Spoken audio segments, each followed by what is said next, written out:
சொக்கா போடாமல் எங்கடா போகிற அப்படின்னு நீங்கள் கேட்குறது எனக்கு தெரியுது. நானே என்னடா அது கொஞ்சம் கிளாமராக இருக்க மாதிரி இருக்கு. நீ சொக்கா படம் வந்ததே நான் பார்க்கல, இப்போதான் அதை கவனிக்கிறேன். நீ ஃபோன் எடுத்துகிட்டு போ.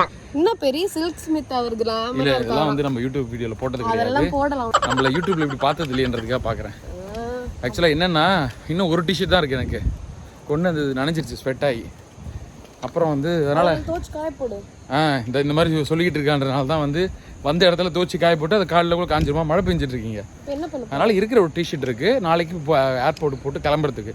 அனிதா ஒரு ட்ரெஸ் போட்டுட்டு அதுக்கு விளக்கம் கொடுக்குறீங்க. அந்த ரெஸ்டாரண்ட் போகிற வரைக்கும் அதை பேசின மாதிரி இருக்கா பேசுகிறோம்.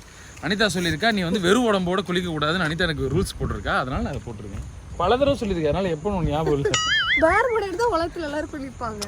ஸ்விம்மிங் பூல் வரும்போது எல்லாரும் இவ்வளோ பெரிய தொப்பை வச்சுட்டு அப்படியே பேர் குதிக்கிறான். இவ்வளோ பெரிய தொப்பை வச்சுட்டு ட்ரௌசர் மட்டும் இத்தனோண்டு ட்ரௌசர் போட்டு குதிக்கிறான். அப்படியே அவன் குதிக்கும் போது தொப்பை அப்படி மேலே போயிட்டு நான் ரீசெண்டாக ஜம்ப் ஆகுது.